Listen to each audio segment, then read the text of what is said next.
Flag హాయిస్టింగ్లోకి వెళ్ళిపోతుంటారు.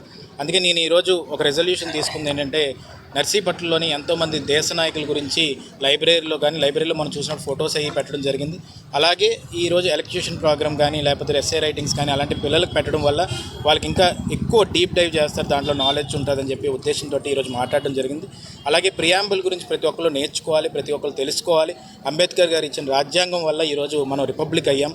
మనకి independence day వచ్చినా కానీ, ఇండిపెండెన్స్ అయినా కానీ 1947లో మనకి 3 ఏళ్ళ తర్వాత మనకి ముఖ్యంగా ఈ రిపబ్లిక్ చేయడానికి కారణం ఏంటంటే, రిపబ్లిక్ అనే వర్డ్ లాటిన్ వర్డ్, ఆ లాటిన్ వర్డ్ నుంచి డిరైవ్ చేసి రిపబ్లిక్ అని ఈరోజు ఆ రిపబ్లిక్ డే ఎప్పుడైతే అనౌన్స్ చేస్తారో ఆ రోజు కంప్లీట్ డెమోక్రటిక్ సిస్టమ్ని మనం ప్లాట్ఫామ్ని ఈ ఇండియాకి అందించిన వాళ్ళు అయ్యారు మన దేశ నాయకులందరూ కలిసి. కాబట్టి ఈరోజు ఆ ప్రాణత్యాగాలు చేసిన వాళ్ళందరినీ కూడా స్మరించుకొని రేపు రానున్న రోజుల్లో కూడా భవిష్యత్తు జంజీ జనరేషన్ అంటున్నారు, వాళ్ళు ఇంకా చాలా కమిట్మెంట్తో ఫర్మిడబుల్గా ఉన్నారు.